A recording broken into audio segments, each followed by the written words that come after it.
which big developers are there in Dholera? Residential के बाद जो नेक्स्ट कैटेगरी मैं आपको सजेस्ट करूंगा वो होगी, इतना चर्चा में धुलेरा का आने के बावजूद भी जो बड़े प्लेयर्स हैं इंडिया के, मास लेवल पे बात कर रहा हूँ, जैसे डीएलएफ है, लोधा है, तो वो लोग अपना कदम क्यों नहीं रखते हैं सर स्मार्ट सिटी में? Are the banks available? क्या ये लैंड फ्री होल्ड है या ये लीज होल्ड है? आज हम लैंड को खरीद पा रहे हैं, डेवलप लैंड को, वो जो है वो कॉस्ट उनको भी जस्टिफाई नहीं होगी। So hi guys, I'm your host Ankit Singh and welcome back to your channel State India podcast number 4. सबसे पहले I would like to thank each and everyone जिन्होंने बहुत प्यार दिखाया। हमारी एक सोशल मीडिया प्लेटफॉर्म पे एक वीडियो वायरल हुई, we got 1 million view on that video और बहुत मोटिवेट हुए। So we wanted to educate more to the customers, to the investors, specially जो कमेंट बॉक्स पे बहुत सारे लोगों के सवाल आए और इसके अलावा भी बहुत सारी चीज़ें हैं जो एक इन्वेस्टर सुनना चाहता है, समझना चाहता है। उसी से रिलेटेड हम आज क्या क्या कवर कर रहे हैं उसको बताने से पहले हमारे साथ आज जुड़े हैं मिस्टर संजय भामरी जी। हमने एक पॉडकास्ट किया था जहां पे हमें बहुत अच्छे व्यूशिप मिली अभी तक, जहां पे इतना ज़्यादा डिटेलिंग में हमने धुलेरा के बारे में बताया। और यही नहीं, the second video which I have made with Sanjay sir is the map explain. पूरा धुलेरा के बारे में बताया कि कैसे मैप, कहाँ पे कौन से टाउन प्लान है, कहाँ पे इन्वेस्टमेंट करनी चाहिए। जस्ट लाइक गुड़गांव की बात करते हैं, कहाँ द्वारका एक्सप्रेसवे है, सोना रोड कहाँ है, गोल्फ कोर्स एक्सटेंशन कहाँ है, कि आप यहाँ से दिल्ली एनसीआर में घर बैठे आप पूरी की पूरी डिटेलिंग ले सकते हैं। उसी से कंटिन्यूटी में हम आज सीरीज लेके आए हैं जहाँ पे आज 5 एपिसोड बना रहे हैं। मुझे नहीं लगता इसके बाहर और कोई क्वेश्चंस एक इन्वेस्टर के लिए होंगे, जहाँ पे आज हम कवर करेंगे। आज की वीडियो में टॉपिक है हमारा प्रोजेक्ट लीगैलिटी एंड डॉक्यूमेंटेशन। उसके बाद सीरीज 1 में second episode is pricing and investment return. The third will be infrastructure and development. Fourth is government and क्या क्या पॉलिसीज रहेंगी उसके बारे में। And the last not the least, risk and concerns, क्या क्या कंसर्न्स हैं। तो ये चीज बहुत मजा आने वाला है इस सीरीज में। वीडियो के एंड तक बने रहेगा क्योंकि ये चीज आपको हेल्प कर सकती है। डजंट मैटर आप 10 लाख की इन्वेस्टमेंट कर रहे हैं या 10 करोड़ की इन्वेस्टमेंट कर रहे हैं, ये चीजें आपको बहुत अच्छी कॉन्फिडेंस दे सकता है। सो ज्यादा समय ना दें, शुरुआत करते हैं। So welcome Sanjay sir. Thank you सब दर्शकों को मेरा नमस्कार।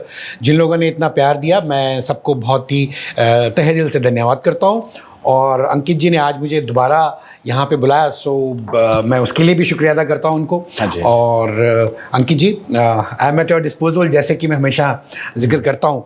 आप शुरू करिए और मैं अगर सवाल के जवाब जो मेरी बेस्ट ऑफ माई नॉलेज है वो मैं दर्शकों को तो और आपको वो सवाल पक्का देने वाला हूँ। वंडरफुल, मजा आने वाला है। तो सबसे पहला सवाल सर जो हर कस्टमर का यही है कि आज लोग कहते हैं कि यार घर के आसपास 10, 15, 20, 25 किलो 50 किलोमीटर के रेडियस में हमको इन्वेस्टमेंट कर लेते हैं। सो आप ये बताओ कि धुलेरा गुजरात में इन्वेस्टमेंट क्यों करे? वो प्लॉट लेना चाहता है, doesn't matter if it's a small investment, but लोगों को ना ये कहीं ना कहीं लोग कतराते हैं कि यार इतनी दूर कौन इन्वेस्टमेंट करेगा, कौन टेक केयर करेगा वहां पे, कल को हमें बेचना हो कौन हेल्प करेगा। तो इस चीज के बारे में सबसे पहले ये बताइए। देखो, सबसे पहले जो मोस्ट इंपॉर्टेंट थिंग है, आप कोई भी इन्वेस्टमेंट किसी भी रियल एस्टेट प्रोजेक्ट में क्यों करते हैं? वो आप इसलिए करते हैं कि वहाँ पे कोई भी गवर्नमेंट का कोई एक्सप्रेस वे, कोई स्टेट हाईवे, कोई नेशनल हाईवे अगर निकल रहा है आपके शहर के बीचों बीच, वहाँ पे अगर आपको कोई इंटरनेशनल एयरपोर्ट की कंस्ट्रक्ट हो रहा है जिसमें कि कार्गो भी है, पैसेंजर भी है, और वहाँ पे पोर्ट से भी आपको कनेक्टिविटी मिल रही है, पोर्ट भी वहाँ पे आपका कनेक्टेड है। उसके अलावा अंदर आपकी जो टाउन प्लानिंग है वो बेहद मॉडर्न एक स्मार्ट सिटी की तरह हो रही है। जब ये सब हो गया, उसमें अपने आप को एक बॉडी बन गई, उसमें रूह डालने के लिए कॉरपोरेट्स आ गए, वहाँ पे बड़ी बड़ी कंपनीज आ गई वहाँ पे इन्वेस्टमेंट करने के लिए। नॉन पोल्यूशन एनवायरनमेंट के साथ वो सिटी बन रहा है, एक प्लैटिनम रेटिंग का सिटी बन रहा है, दुनिया में एक अलग नाम बनाने के लिए एक मैन्युफैक्चरिंग हब, एक एक्सेलेंट सेंटर बन रहा है, पूरी गवर्नमेंट उसके साथ मशीनरी लगी हुई है। तो ऐसी जगह पे आप इन्वेस्ट करना चाहेंगे किसी भी? क्या बात है, बिल्कुल करना चाहिए। बिल्कुल, बिकॉज आपको लग रहा है कि आपकी आज जो इन्वेस्टमेंट है वो ग्रो करने वाली है। तो मेरे हिसाब से धुलेरा में इन्वेस्टमेंट एक आपका एक फ्यूचर वेल्थ क्रिएशन का एक सबसे बढ़िया जरिया है। अगर आप यहाँ करते हैं, छोटे टिकट साइज से आप इन्वेस्ट करते हैं। कितना टिकट साइज होगा सर मिनिमम? देखिए, टिकट साइज डिपेंड करता है कि आप कितने साइज का प्लॉट ले रहे हैं। नॉर्मली 10 से 15 लाख रुपए की इन्वेस्टमेंट से आपका धुलेरा में स्टार्ट हो सकता है, शुरुआती हो सकती है। उसके अलावा आप बड़ा पार्सल ऑफ लैंड लेना चाहते हैं, इंडस्ट्रियल लैंड लेना चाहते हैं, कमर्शियल लेना चाहते हैं, रेजिडेंशियल लेना चाहते हैं, बड़े पार्सल्स लैंड पार्सल लेना चाहते हैं, तो आपकी मिनिमम जो है 2-3 करोड़ रुपए से वो आपकी इन्वेस्टमेंट जो है वो स्टार्ट होती है, अगर आप बड़े लैंड पार्सल्स देख रहे हैं। But as a retail investor जो है वो 10 से 15 लाख रुपए में आपकी इन्वेस्टमेंट शुरू हो जाती है। एक कॉर्पोरेट में काम करता हूँ, राइट। मुझे नहीं पता रियल एस्टेट के बारे में ज़्यादा, बट मेरे पास कुछ सेविंग्स हैं जो मैं अपनी लगा के ग्रोथ लेना चाहता हूँ। और एक कंसल्टेंट है जिन्होंने फ़ोन करा, मुझे एजुकेट करा कि यू शुड बाय इन धुलेरा, तो मैं वहाँ लगाता हूँ। तो इधर क्या मुझे रेजिडेंशियल में जाना चाहिए, क्या मुझे कमर्शियल लेना चाहिए, या क्या मुझे इंडस्ट्री लैंड लेनी चाहिए, और कितनी मुझे इन्वेस्टमेंट करनी चाहिए, और कितना ग्रोथ चलो ग्रोथ में बाद में आएंगे, तो ये पहले बताओ सर। देखिए, सबसे पहले इंपॉर्टेंट है कि आपको अपनी इन्वेस्टमेंट का जो गोल है ना, वो डिसाइड करना बड़ा ज़रूरी है। कि अगर आपका टिकट साइज बड़ा है, अगर आप बड़ा इन्वेस्टमेंट करना चाहते हैं, तो ऑब्वियसली आप एक इंडस्ट्रियल लैंड पार्सल में इन्वेस्ट करना चाहेंगे।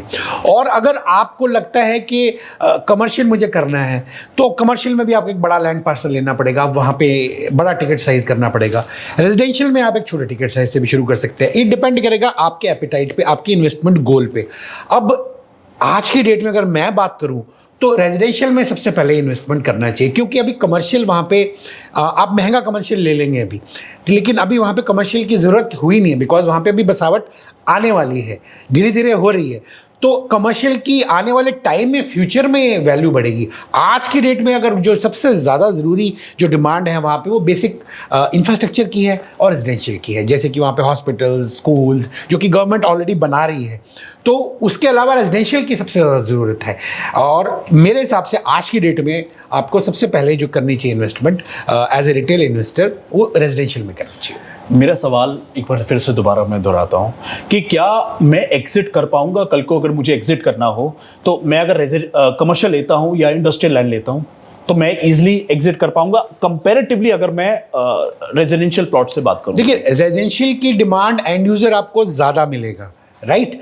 कमर्शियल के लिए या आपको इंडस्ट्रियल के लिए, हाँ, रेजिडेंशियल के बाद जो नेक्स्ट कैटेगरी मैं आपको सजेस्ट करूंगा वो होगी इंडस्ट्रियल। बिकॉज अगर आपके पास बड़ा पैच ऑफ लैंड है, आपके पास 2000 स्क्वायर यार्ड्स का, 4000 एक एकड़ का अगर पैच ऑफ लैंड है इंडस्ट्रियल वाले पार्क में, तो वहाँ पे अगर आप इन्वेस्टमेंट करते हैं तो वो इन्वेस्टमेंट आपको एक एंड यूज़र जो इंडस्ट्री वहाँ लगाना चाहता है वो मिल सकता है। लास्ट कमर्शियल होगा, because commercial people would be coming at the latest stage.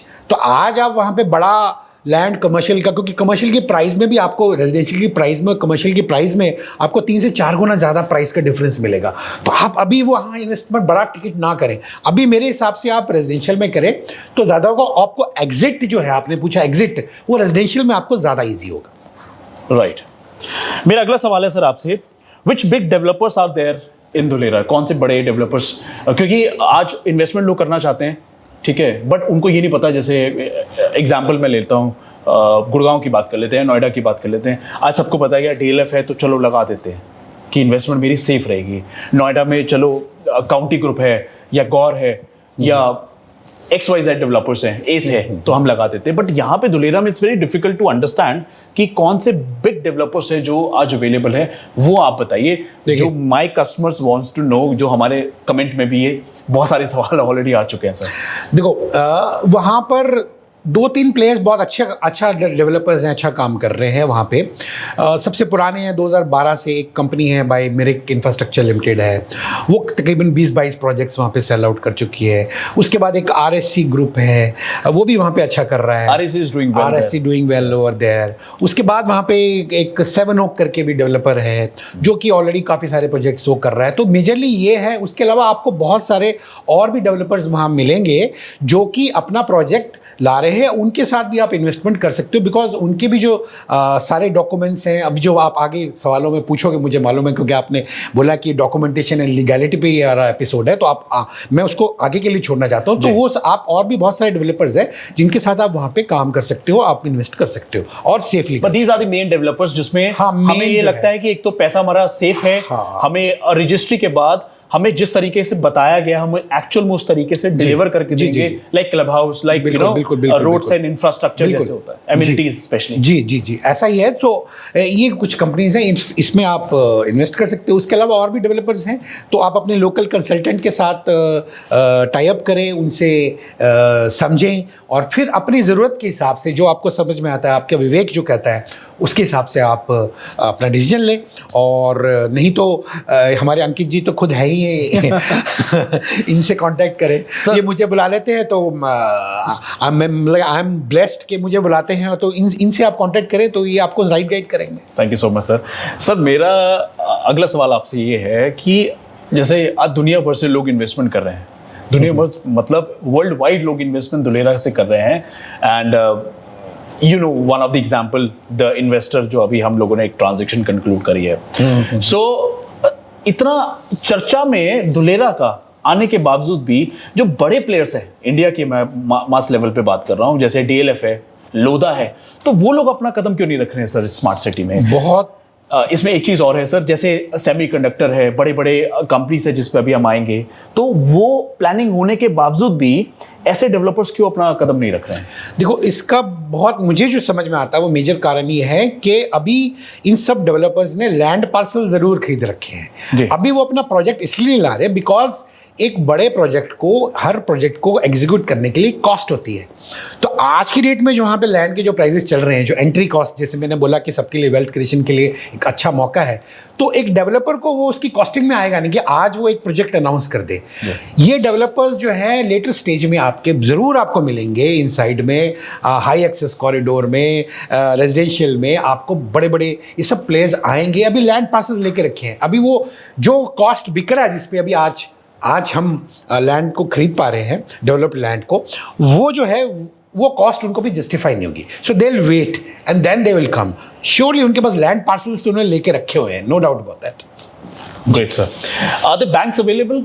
अगर मैं प्लॉट ले रहा हूँ और मुझे बैंक लोन चाहिए इसके अंदर, सो क्या अवेलेबल है सर? देखिए, जहाँ तक रही बात बैंक लोन की, क्योंकि मैंने बताया कि मेजर जो बड़े नेशनल डेवलपर्स हैं वो अभी नहीं आ रहे हैं यहाँ पे, सो उस वजह से क्या है कि बैंक्स का भी जो नज़रिया है वो अभी उसी प्रकार का है।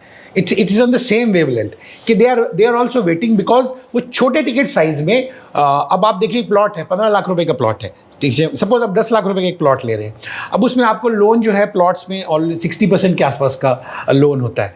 तो आप समझ लीजिए उसमें 4-5 लाख रुपए के टिकट साइज़ का एक लोन का अभी बैंक्स उसमें आना नहीं चाहते नॉर्मली। तो इसमें क्या है कि बहुत सारे डेवलपर्स हैं वहाँ पर जो कि एक EMI बेस पे आपको सेल कर रहे हैं, टाइम टू टाइम स्कीम्स निकालते रहते हैं वो। उसके अलावा और भी ऐसे डेवलपर्स हैं जो आपको अच्छा रिटर्न्स भी दे रहे हैं आपकी इन्वेस्टमेंट पे, जैसे कि मैंने जिक्र करा था मेरिक इंफ्राट्रेक का, तो वो लोग आपको रिटर्न्स भी दे रहे हैं। सो आप आज की डेट में इस छोटे टिकट साइज़ में आप बैंक के ऊपर डिपेंडेंट नहीं हैं, अभी उतनी ज़रूरत नहीं हुई है, इसी वजह से बैंक्स वहाँ पर अभी ज़्यादा एक्टिव नहीं है। और छोटा टिकट साइज है शायद इसी वजह से बेसिकली यही वजह है। अब जैसे ही वहाँ बड़े डेवलपर आएंगे कि बड़े प्लेयर्स जब वो मल्टी स्टोरी अपार्टमेंट्स वगैरह लेके आएंगे, तब बैंक्स का वहाँ पर मुझे लगता है कि वो आपका वहाँ पे एंट्री होगी। तो अभी फ़िलहाल जो है छोटा टिकट साइज़ है, सो आप डिपेंड कर सकते हैं अपॉन द डेवलपर कि आपको कुछ फ्लेक्सिबल वो पेमेंट प्लान्स दे दे, सो वो आपके लिए अभी सफिशिएंट होगा as far as I think for the customer point of view. Great. अगला सवाल हमारे कस्टमर्स का ये है सर कि क्या ये लैंड फ्री होल्ड है या ये लीज होल्ड है, क्या स्टेटस है सर? देखिए, जहाँ तक रही बात दुलेरा SIR की, दुलेरा के जो अंदर का जो लैंड है वो लैंड सारा लीज होल्ड पे, आपको 99 ईयर्स की लीज पे मिलेगा। बिकॉज गवर्नमेंट उसको लीज पे इसलिए रखना चाह रही है ताकि वहाँ पर जो डेवलपमेंट है वो अपने तरीके से कर पाए। और जिस तरह का स्ट्रक्चर बनाया हुआ, जैसे कि हमने अपने पिछले वाले पॉडकास्ट में बताया था कि हेल्क्रो ने और आपकी एकॉम मैनेजमेंट ने पूरा मास्टर प्लान है, उसके हिसाब से वो डेवलपमेंट करना चाहते हैं। सो वो लीज पे इसलिए उन्होंने रखा है। एंड इसके अलावा जो एजिस पे, जैसे कि बहुत सारे प्रोजेक्ट्स जो दुलेरा के एसआईआर के एजिस पे है, वो वाले प्लॉट्स जो है वो सारे फ्री होल्ड हैं। So it depends upon your appetite के आप किधर भी इन्वेस्टमेंट करना चाहते हैं। राइट। अगला सवाल है सर, जो लोगों का अमूमन रहता है कि क्या ये प्रोजेक्ट रेरा रजिस्टर्ड है? जो भी प्रोजेक्ट्स वहाँ पे बिक रहे हैं क्या वो रेरा रजिस्टर्ड हैं या विदाउट रेरा हैं? अगर विदाउट हैं तो क्यों है? देखिए, जो इनसाइड दुलेरा में जो ऑलरेडी एक्टिवेशन एरिया है अभी, तो वहाँ पर तो देखो रेरा रजिस्टर्ड प्रोजेक्ट्स जो ऑलरेडी सोल्ड आउट है, ऐसे प्रोजेक्ट्स हैं, है ना, जो सोल्ड आउट है, तो वहाँ पे रेरा की रिक्वायरमेंट है। लेकिन जो एजिस पे बहुत सारे डेवलपर्स जो डेवलपमेंट हो रही है, वो डेवलपमेंट जो है वहाँ पे अभी रेरा के परव्यू में वो नहीं आता। वहाँ पर आपका अभी जो है, जो local municipal corporation, Ahmedabad municipal corporation है, जो टाउन प्लानिंग है, तो उनके अप्रूवल से आपको प्रोजेक्ट्स का पास मिल रहा है। सो आई थिंक के फ्यूचर में जब वो रेरा के परव्यू में आ जाएंगे तो वहाँ पर भी वो एप्लीकेबल हो जाएगा। तो टाइटल क्लियर है, लिटिगेशन फ्री रहता है ये प्लॉट्स जो होते हैं, क्योंकि रेरा नहीं है तो किस तरीके से देखिए कस्टमर को एक कॉन्फिडेंस आए कि यार अगर रेरा नहीं है, क्योंकि दिल्ली एनसीआर में नॉर्मली आप देखते हो जो रेरा रजिस्टर्ड प्रोडक्ट्स होते हैं वहाँ पे इन्वेस्टमेंट करते हैं, राइट? तो जैसे उत्तराखंड हम लोग बेच रहे हैं, although it's without RERA but registry free property होती है, तो सेम लाइकवाइज वैसा ही रहता है। देखिए, गुजरात और महाराष्ट्र की एक बड़ी खासियत है कि ये दो स्टेट्स में ना आपको डेवलप्ड प्लॉट्स जो है वो एनए आपके प्लान पास जो है ना उस पर रजिस्ट्री हो जाती है। बाकी जगह पे आपकी जब रजिस्ट्री हो रही है प्लॉट की, बेस्ड ऑन के वो उसका NAN NOC and title clear है, उसका प्लान पास है, so I think that is legally acceptable कि आपकी रजिस्ट्री वहाँ पे हो रही है। So that gives an confidence to the investor के RERA would be, I would say कि RERA would be more relevant in a project which is going to give you a constructed, एक आपको बड़ा अपार्टमेंट बना के दे रहे हैं, वो वहाँ रेरा की रेलेवेंस ज़्यादा आएगी। बिकॉज आप वहाँ पे पेमेंट प्लान्स, आपके वेरियस टाइमलाइंस में जो पेमेंट जा रही है, क्या वो बेहतरी से इस्तेमाल हो रही है नहीं हो रही प्रोजेक्ट डेवलपमेंट पे, रेरा तो यही गाइड करता है ना। तो इसलिए मेरे हिसाब से जो प्लॉटेड डेवलपमेंट्स हैं, जो डेवलप प्लॉट्स है, वहाँ पे अभी मुझे नहीं लगता कि रेरा वहाँ पे अभी आएगा। ठीक है, इससे से रिलेटेड एक और बात पूछता हूँ आपसे, क्या प्रोसेस होता है? जैसे फार्मर से कोई लैंड ले रहा है, ये एक बहुत ब्रीफिंग में है, बहुत डिटेलिंग में चीजें हैं, बट स्टिल जनता जानना चाहती है सर कि एक्चुअल में ये रॉ से आप बताओ कि एक एग्रीकल्चर लैंड से रजिस्ट्री तक क्या चीजें रहती हैं जिससे उनको ये समझ आ जाए कि yes, if I am getting my registry done, तो कल को कोई भी problem, despite knowing the RERA नहीं है, तो मुझे कोई दिक्कत नहीं आएगी। हाँ, बिल्कुल ठीक है। देखो, ये जर्नी जो है गुजरात में एक बड़ी खास चीज़ है कि एक जो एग्रीकल्चर लैंड है, जो वहाँ का फार्मर है जी, उससे वो फार्मर को ही सेल कर सकता है, वो कोई और पर्सन वो नहीं ले सकता, वहाँ का लोकल फार्मर ही ले सकता है। तो अगर आपको वहाँ पर कोई प्लॉट मिल रहा है जो कि बोलते हैं कि हमारा प्लान पास है, NA NOC वो है, तो उसकी जर्नी जो है ना वहीं से शुरू हो जाती है। वो जर्नी शुरू होती है, मान लो कोई developer wants to get a project over there वहाँ पे, तो वो उस फार्मर को अप्रोच करेगा। वो फार्मर जो है, वहाँ की जो रेवेन्यू अथॉरिटी जो है, वहाँ पे वो चेंज ऑफ लैंड यूज़ का एप्लीकेशन डालेगा, और वो उसका रेजिडेंशियल या कमर्शियल या जो भी इंडस्ट्रियल जिस तरीके का डेवलपर वहाँ पे वो प्रोजेक्ट को लॉन्च करना चाहता है, तो उसके हिसाब से आपकी जो लैंड का जो यूज़ जब वो चेंज हो जाएगा, उसके बाद you are able to register the land. एक डेवलपर अपने नाम रजिस्ट्री करवा के उसका फिर वो एक साइनिंग अथॉरिटी बनता है, और वही जो प्लान पास के लिए same that farmer send across that file to the Ahmedabad municipal corporation, वो वहाँ पे उसको पूरा as per town planning department के जो प्रोजेक्ट के जो डूज एंड डोंट्स हैं, जो वहाँ पे लीगल फॉर्मेलिटीज़ हैं, उसके हिसाब से वो प्रोजेक्ट जो है वो अप्रूव होना चाहिए। वो पूरी एक्टिविटी वो करते हैं। उसके बाद जो वो अप्रूव होता है, then the developer becomes the signing authority and then ही स्टार्ट्स, आप वो प्लॉट की जो रजिस्ट्री है, ही becomes the signing authority and it's safe now. तो ये जर्नी है पूरी from the when you are buying from agriculture land till the last stage तक वो जर्नी है। सर ये तो समझ आ गया। What documents should an investor demand before buying? कौन कौन से डॉक्यूमेंट्स उसको खरीदने से पहले देखने चाहिए कि भाई ये तो तुमने बता दिया कि मेरी रजिस्ट्री हो रखी है, ये प्रॉपर्टी बेच रहे हो, यहाँ इस टाइम पे पोजीशन दे दोगे, पर कुछ तो डॉक्यूमेंट्स होंगे सर जो रेलेवेंट होंगे उस प्लॉट से, जो वो रख सकता है, देख सकता है कि उसको ट्रस्ट आएगा कि यार ये बिल्डर ठीक है, तो कल को मुझे कोई इशू नहीं आ सकता। जी बिल्कुल बिल्कुल। उसके लिए बहुत ही इम्पॉर्टेंट है कि आप सबसे पहले जो भी आप ना मैं सजेस्ट करूंगा कि आप एक वहाँ का लोकल लॉयर भी हायर कर लो। अगर आपका टिकट साइज़ बहुत बड़ा है, आप मान लो 40-50 लाख रुपया लगाना चाह रहे हैं, 4-5 प्लॉट्स लेना चाह रहे हैं, तो एक लोकल लॉयर 10-15 हज़ार रुपये की फ़ीस लेता है। वो क्या है, वो आपको ना पूरा टाइटल क्लियर, जो भी वो प्रोजेक्ट है, आप प्रोजेक्ट की डिटेल्स उसको भेजो, वो प्रोजेक्ट की डिटेल्स चेक करके कि उसका टाइटल क्लियर है, उसका एनए हो गया है, उसका लैंड यूज़ एग्रीकल्चर से रेजिडेंशियल में हो गया है कन्वर्जन।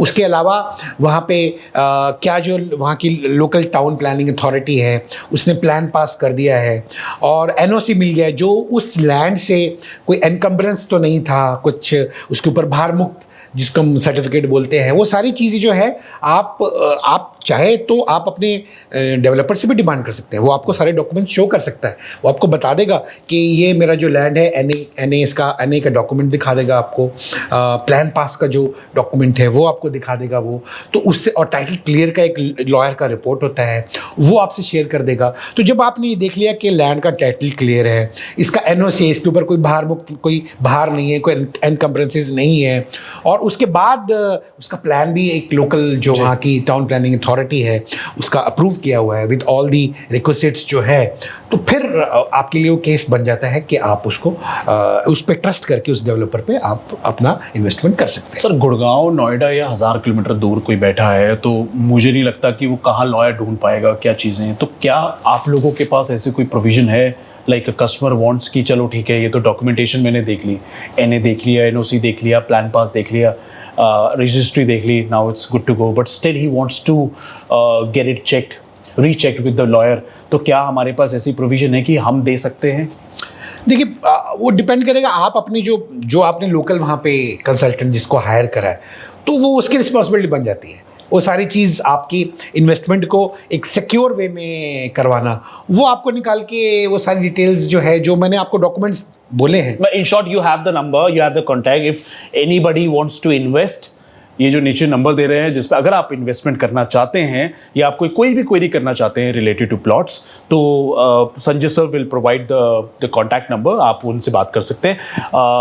वो रहेगा उसी वहीं का, लोकल ही रहेगा, he will give you all the information through email, through calls, वो सारी चीज़ें आपको घर बैठे मिल जाएंगे। अगला सवाल sir, should I visit Dholera before invest या इन्वेस्टमेंट के बाद मैं विजिट करूं धुलेरा? देखो इसमें बड़ा सिंपल सा सवाल है, ये आपके एज ए इन्वेस्टर आप पे डिपेंड करता है सर कि आपका एपेटाइट क्या है। आपने कोई भी इन्वेस्टमेंट करने से पहले जो भी मैंने अभी लास्ट क्वेश्चन में जो चीज़ें बताई, आपने वो सारी चीज़ें चेक कर ली, चेकलिस्ट चेक कर ली, आपने देख लिया डेवलपर का जो प्रोजेक्ट है वो एकदम ओके है। Now it depends upon you कि आप जो गवर्नमेंट की जो वहाँ पे एक्टिविटीज़ हो रही हैं, जो आपको उस डेवलपर ने अपडेट्स दिए हैं, अभी वहाँ पे इंफ्रास्ट्रक्चर का क्या ग्रोथ है, वहाँ पर अभी एयरपोर्ट किस स्टेज पे है, हाईवेज़ किस स्टेज पे है, अगर आप वो सारी डिटेल्स, इंटरनेट पे बहुत सारी डिटेल्स ऐसी आपको मिल जाएंगी, तो अगर आप वो देख के प्लस आपने लीगैलिटी सब चेक कर ली, तो इट मेक्स सेंस कि आप बिना विजिट किए भी वहाँ पे इन्वेस्ट कर सकते हैं। लेकिन क्या है कि इट डिपेंड्स, मैंने बोला ना, अपनी इंडिविजुअल चॉइस, अपनी टेस्ट पे है। लेकिन कुछ लोग हैं वो इन्वेस्टमेंट करना चाहेंगे कि वो पहले जाके देखें ज़मीन को और फिर वो कहें, तो ये दोनों चीज़ें आपके लिए पॉसिबल है। लेकिन अगर आप वहाँ पे जा रहे हैं विजिट के लिए, तो you will have to go with this mindset कि भाई वहाँ मुझे ऐसा नहीं दिखेगा गुड़गांव दिल्ली जैसी हरियाली वहाँ पे दिखेगी, बिकॉज वहाँ पे अभी it's in the developing stage वो जो सिटी है।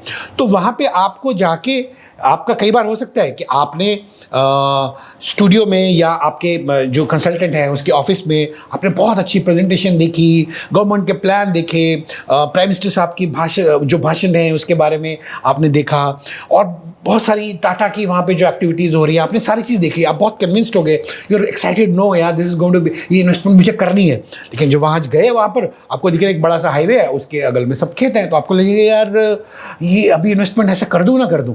सो आपका मन हो सकता है वहाँ बैठ जाए, लेकिन मैं सबको ये एडवाइस करूँगा कि बिल्कुल भी धुलेरा के बारे में आपको सोचने की ज़रूरत नहीं है।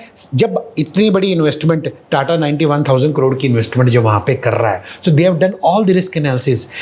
वहाँ पर एक स्पेशलिटी केमिकल्स होते हैं जो कि सेमीकंडक्टर की जो प्रोडक्शन में लगते हैं, वो केमिकल्स की प्योरिटी इतनी होनी चाहिए कि बिलियंस पार्ट पर बिलियंस में प्योरिटी चाहिए, और तकरीबन 40% के आसपास की कॉस्ट होती है वो केमिकल्स की, स्पेशलिटी केमिकल्स की। उसका प्लांट अभी टाटा बात चल रही है मर्क कंपनी, जर्मन कंपनी के साथ कि वहाँ पर वो उसका सप्लायर बन जाए, वहीं पे वो प्लांट खोलने का है। ये भी एक नया न्यूज़ है मैं जो आप लोगों के साथ शेयर कर रहा हूँ। सो बेसिकली क्या है कि जब इतनी बड़ी इन्वेस्टमेंट बड़ा कॉर्पोरेट कर रहा है तो एज ए रिटेल इन्वेस्टर अपने को नहीं सोचने का ज़्यादा। एक सिटी का प्लान है, गवर्नमेंट्स लगी हुई हैं, दुनिया भर के लोग यूएस से, जापान से, कोरिया से लोग आके विजिट कर रहे हैं, वहाँ पे देख रहे हैं कि कैसे हमको इंडस्ट्री सेट करनी है।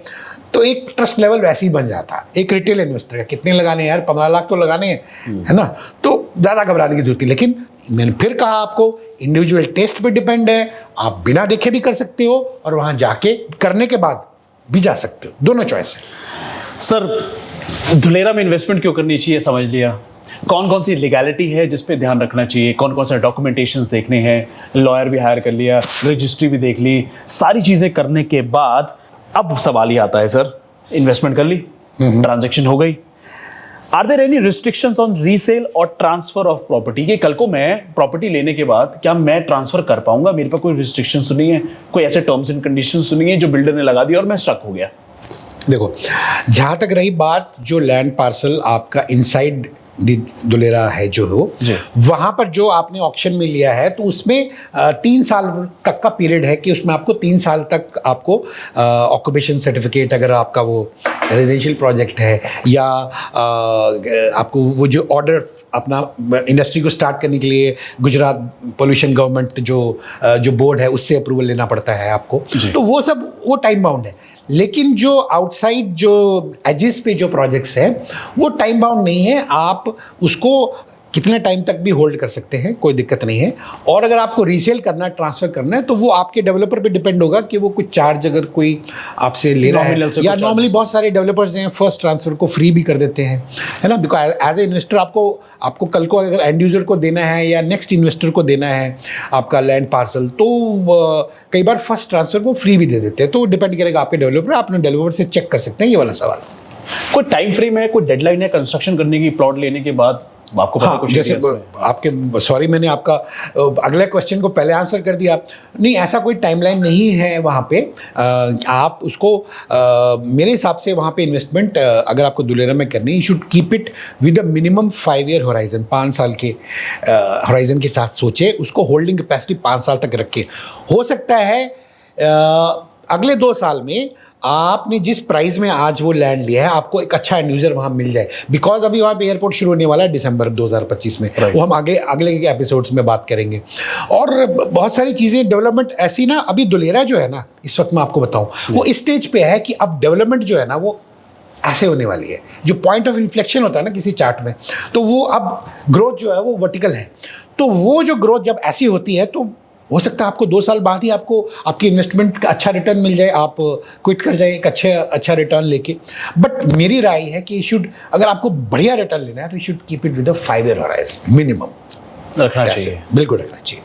बट बीच में आपको अच्छा विंडफॉल अगर मिल जाए तो कोई उसमें बुराई नहीं है। सो गाइस, ये था आज का एपिसोड जिसमें हमने कवर करा है प्रोजेक्ट लीगैलिटी एंड डॉक्यूमेंटेशन। इसके बाद अब हमारे पास नेक्स्ट जो एपिसोड है वहां पे बात करेंगे प्राइसिंग एंड इन्वेस्टमेंट रिटर्न की क्या क्या प्राइसिंग आ जाती है एक्चुअल में, डीप डाउन नॉलेज में पूरा इंफॉर्मेशन देंगे और रिटर्न क्या एक्सपेक्ट कर सकते हैं आप down the line 4 years 5 years के अंदर। फिर तीसरे एपिसोड में आप इंफ्रास्ट्रक्चर और डेवलपमेंट के बारे में जानेंगे कि लेटेस्ट क्या क्या डेवलपमेंट्स चल रही है एयरपोर्ट की, एक्सप्रेसवे की, और बड़ी बड़ी जो कंपनीज हैं वो कौन कौन सी है जो सेटअप कर रही हैं, जिससे आपको और कॉन्फिडेंस मिलेगा इन्वेस्टमेंट करने पे। चौथा, गवर्नमेंट इन पॉलिसीज क्या क्या हैं, क्योंकि गवर्नमेंट का रुझान भी बहुत ज़रूरी है कि गवर्नमेंट बदलती है तो क्या, और अगर जो गवर्नमेंट अभी है वो क्या कर रही है, और इससे पहले क्या क्या डेवलपमेंट हो चुकी है और आगे क्या क्या चीज़ें होनी है उसके बारे में बताएंगे। Last not the least, risk. हर किसी को डर लगता है, सबसे बड़ा फियर है कि रिस्क है, तभी इन्वेस्टमेंट आप अप्रिशिएट कर पाते हो, और कंसर्न्स क्या क्या है। बट इस सारी चीज़ों को जानने के लिए आप हमारे चैनल को सब्सक्राइब करेंगे, तभी आप देख पाएंगे। और वीडियो आपको इंफॉर्मेटिव लगी हो, अच्छी लगी हो, तो एक लाइक बटन जरूर दबाइएगा। हम बहुत ज़्यादा मेहनत करते हैं इन्फॉर्मेशन गैदर करके आप लोगों के लिए। सो गाइस, ये था आज का एपिसोड जिसमें कोशिश करी हम लोगों ने सारी की सारी इंफॉर्मेशन दी है। मिलते हैं अगली एपिसोड में कुछ अच्छी इंटरेस्टिंग चीज़ों के साथ। धन्यवाद।